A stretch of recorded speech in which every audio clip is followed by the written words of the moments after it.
ଜୟ ଜଗନ୍ନାଥ ଜୟ ଜଗନ୍ନାଥ ଜୟ ଜଗନ୍ନାଥ। 30 ଅଧ୍ୟାୟ। ଦେହ କଳତ୍ର ପୁତ୍ର ଆଦି ଏହାଙ୍କୁ ପୋଷିଣକୁ ବୁଦ୍ଧି ଲଭେ ତାମସୀ ଅଧଗତି। 30 ଅଧ୍ୟାୟରେ ବର୍ଣ୍ଣନ୍ତି। ଶ୍ରୀ ଭଗବାନୁବାଚ କହନ୍ତି ପ୍ରଭୁ ଭଗବାନ ବମାତ ହୁଅ ସାବଧାନ। ସେ କାଳ ପୁରୁଷ ପୁରାଣ ସେ ପୁଣି ଅତି ବଳବାନ। ସେ କାଳ ପରାକ୍ରମ ଯେତେ ମୁଁ କହି ପାରିବଇ କେତେ। ଏ ଯେତେ ଜୀବ ଲୋକ ଅଛନ୍ତି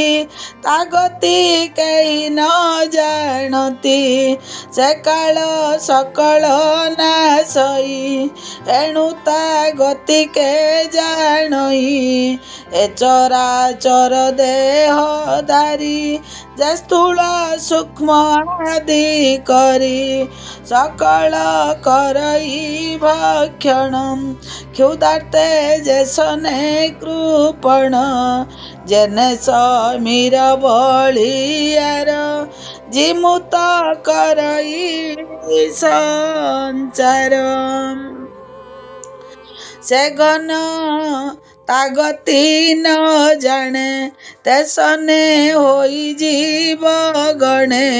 କାଳର ଗତି ନ ଜାଣନ୍ତି ସେ କାଳ ବସେ ଭ୍ରମୁଥାନ୍ତି। ଏ ଜୀବ ସୁଖ ଭୋଗ ପାଇ ଅର୍ଥ ଉପାର୍ଜନେ ଭ୍ରମଇ ବିବିଧ ଦୁଃଖେ ତା ସଞ୍ଚଇ। ସେ ଅର୍ଥେ କାଳ ଯେ ରଇ ତ୍ରିଲୋକ ଶୋଚେ ଯା ପାଇଁ ସେ ଅର୍ଥ କାଳ ବିନାଶଇ। ସେ କାଳ ଅତି ବଳିୟାର କେ ଜାଣି ପାରେ ଗତି ତାର।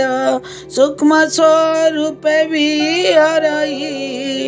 ମନ ବଚନେ ଭେଦ ନହି। କୃଷକ ଜନ ପ୍ରାୟ ହୋଇ ସଂସାର ପାଳି ବିନାଶଇ। ସେ କାଳ ମୁଖେ ଜୀବରଇ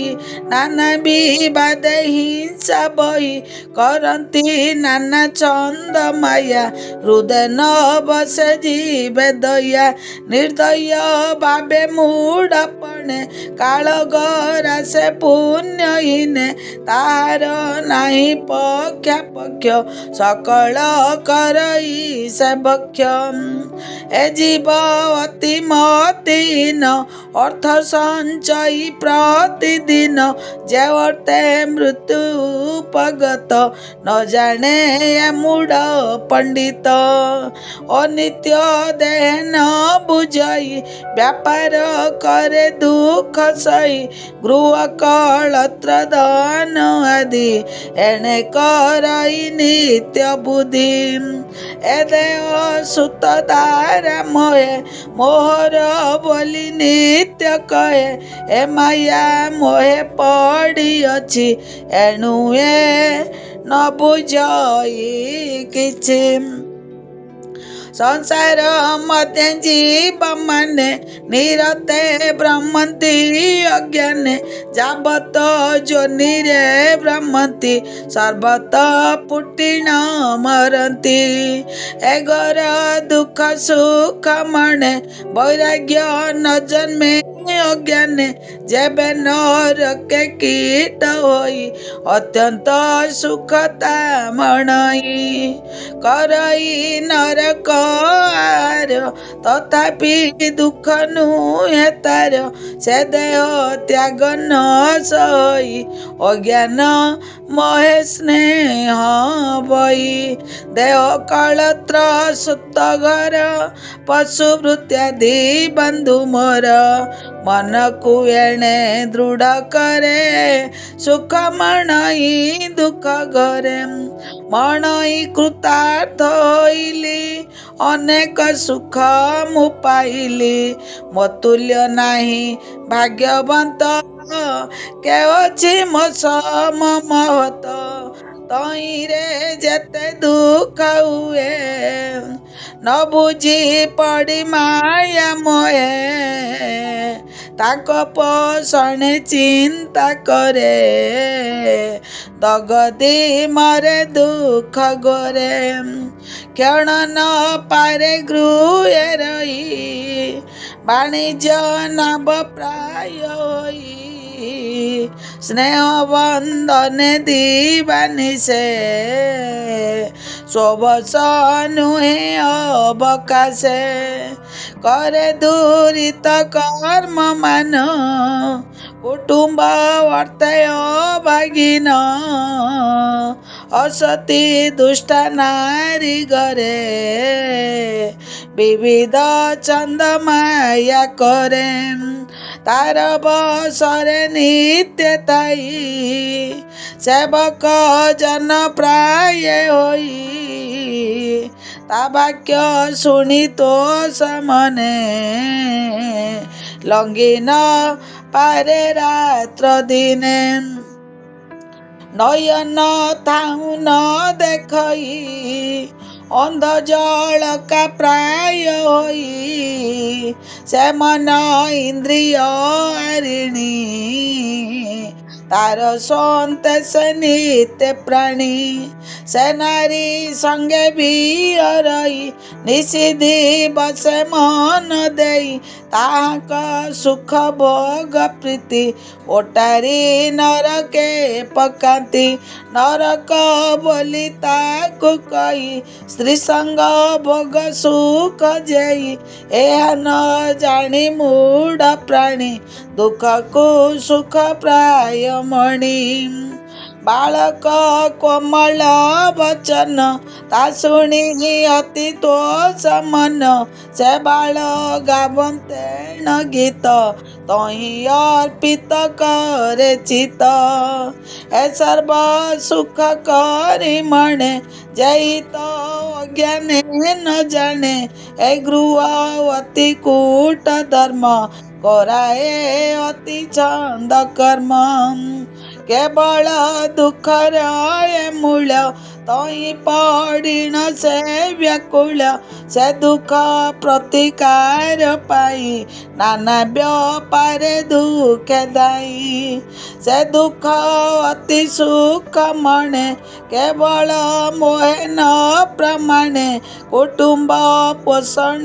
रे ताई बहुत धन बुझाई बहुत हिंसा कर्म करे धन अर्जन निरंतरे ताहाकू पोषी दुखे नित्य नरक पुंजे देह अंते ताहाकू सतत पसई अपना सुख न बाँचई जेबे क्षुधारे मरुताई ताहाकू अग्रते भुंजाई तेबे भुंजाई अवशेष ता कर्म धर्म जाई नाश अंते से लभे अधगति ए न बुझे मूढ़मती जीविका दैव संजोगे विनिष्ट हेले कर्म जोगे पुणी जीविका आरंभई सही यद्यपि नाश जाई पुणी आरंभे बारंबार कुटुंब वर्ते मूढ़ नर समर्थपण थिबा जाए ताबत करई उपाय तहु होइले असमर्थ लोभे चिंतई पर भीत लोभ बढ़ाई पर धने नरको भयको न माने निंदित कर्मे हरे दिन कुटुंब अर्थ मूढ़ जन केवल मंद भाग्य होई कुटुंब पोषि न पारई एणु हरई पर धन नाशई पूर्व जन्म पुण्य दरिद्र जीवने बंचई नाना पद पीड़ा पाई वृथा उद्यमे फूटी रहे आउ संपद केबे नुहे सर्वदा हुई कृपण करई नित्य अर्थ ध्यान अर्थविहीन चिंता कूल शरीर दुखता निर्बल श्वास उठई निरंतर एमते नाशई शरीर अत्यंत वृद्ध भाव पाई कुटुंब पोषि न पारई सामर्थहीन निज घरे बचई अतिथि व्यवहारे ताहाको केही न गणती नाना वचने गाली दियंती बंदी चौरर प्राय होई प्रभव बसना सही किछि न पारे तुंडे कही अंतरे अपमान बही तारा तनय आदि जेते आदरे छाड़ती तुरीते जेबा आदर पूर्वे थिला से पूर्व स्नेह सबु गला ताहाकु ज्ञाति बंधु जने दूरे तेजंती दुख मने जेने कृषक वृद्ध गाभे मारी तेजंती अन्य ठावे तेसने दाराधि सकले वृद्ध को न सेवंती एळे तथापि स्नेह न छाड़ई गृह दिबार तापुचई तथापि दया न करती निष्ठुर वाक्ये गाली दियंती दुखेण पशिला जाकु से सर्व छाड़िले ताकु जरा हरते रूप कांति तेबे न छाड़े स्नेह अति मरण निकट होइला वैराग्य केबे न स्फुरिला तारा तो नय भक्षतारे दियंती अति हता धरे कर्म आयते जे बापाई संतोष नुहे ताकाई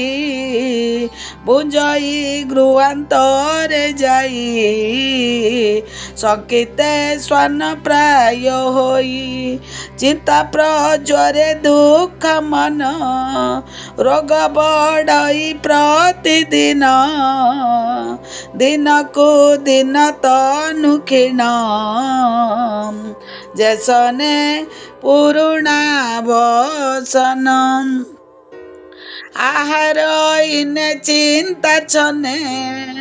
न पड़े मंद हुतासने आहार अल्प बखई दुर्बले उठी न पारई खर पवन नास्वदरे बही अति दीर्घतरे शब्द अति भयंकर जेने गभीर जंबुस्वर गृह बाहरे आसी रहे कफनी बारे शक्ति नुहे कफे पूरित नाड़ी मान श्वासन चलई समान जेणु पवन मंद होई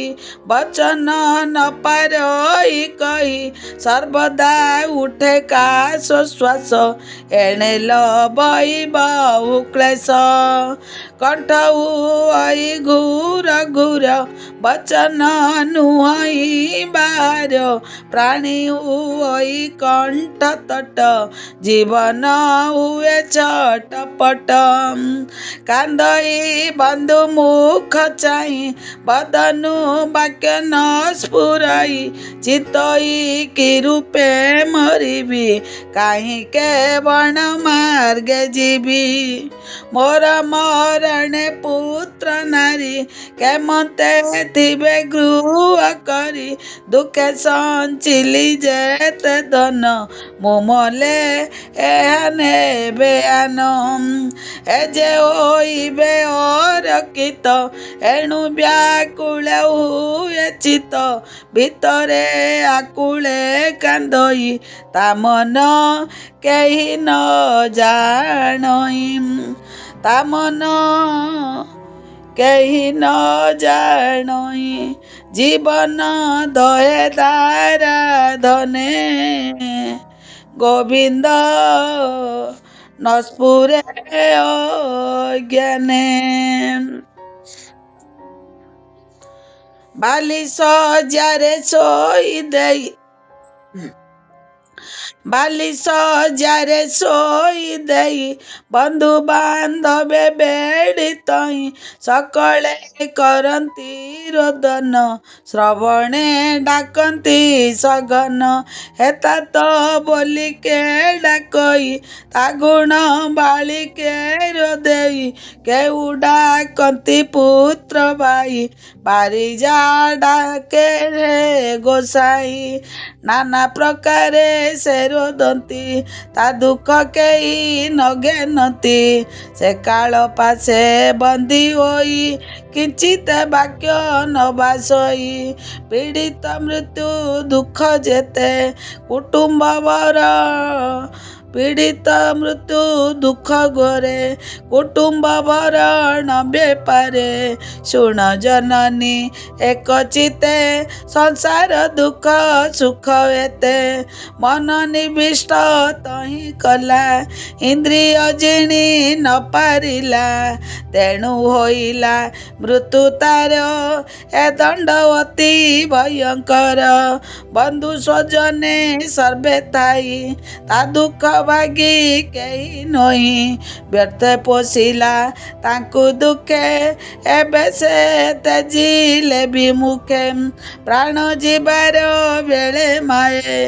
अति वेदना जीव पाए घोर व्यथारे नष्टमती चेतना रही हुअंती तदंते जम दूत बेनी आसंती दंड पाश घेनी पापी की घेनी जीवा पाई सक्रोध नयने ओ नाई ताकू देखंती पापी जन हृदय भये कंपमान आरते छाड़े मलमूत्र सर्वत्र कंप मान गात्र जातना कले वर देई बले बांधंती पासे नेई नियंती गोर दीर्घ बाटे तर्जंती जेने राज बटे बहुत करंती ताड़न भये हृदय कंपमान से रूपे केही न देखंती अंधार पते घेनी जाती पथरे गमंती कुकुर रोसे काटंती ता शरीर ताहाक रूप देखि डरी कांदई उच्च नाद करी तीक्ष्ण दशने खंड खंड बेगी करंती तार पिंड विक्रमी करंती भक्षण करई कातरे रोदन से अति कष्टे पीड़ा पाई निज पातक सुमरई उठी पड़ई से बिकले गोर प्रहार व्याकुल क्षुधा पी पास दुख कूले पथरे नियंती सत्वरे बई तरणी नदी कूले बालुका जलई अनले ତତ ବାଲୁକାମୟ ପଥ ସେଇ ଉଷ୍ଣ ବାୟୁ ସନ୍ତାପିତ ସୂର୍ଯ୍ୟ କିରଣ ଦାବାନଳ ସନ୍ତପ୍ତ କରେ ଅତି ବେଳ ଜଳିତା ପଇ ଅତି ଗୋରେ ସେ ତାପ କେଶଇ ଶରୀରେ ତହୁଁ ତ ପତ ବାଲୁକାରେ ପ୍ରବେଶ କରନ୍ତି ସତ୍ୱରେ କମଇ ଅତି କଷ୍ଟବରେ ନଗଲେ ମାରନ୍ତି ନିର୍ଭରେ କ୍ଷଣେ ବିଶ୍ରାମ ନ କରାନ୍ତି ଅନେକ ଘୋର ଶାସ୍ତି ଦିଅନ୍ତି ଯେ ମାର୍ଗେ ଜଳ ବୃକ୍ଷ ନାହିଁ ପ୍ରାଣ ସମ୍ଭାଳିବ ସେ କାହିଁ ଆଶ୍ରୟ ଉଦକ ନ ମିଳେ ସମର୍ଥହୀନ ବଏ ଚଳେ ଏମନ୍ତେ ପତେ ନିଅନ୍ତେ ଧରି ଏକାନ୍ତେ ନିଜ କର୍ମ ସରି ପଡ଼ି ଉଠଇ ଦୁଃଖ ଶ୍ରମେ ମୂର୍ଚ୍ଛିତ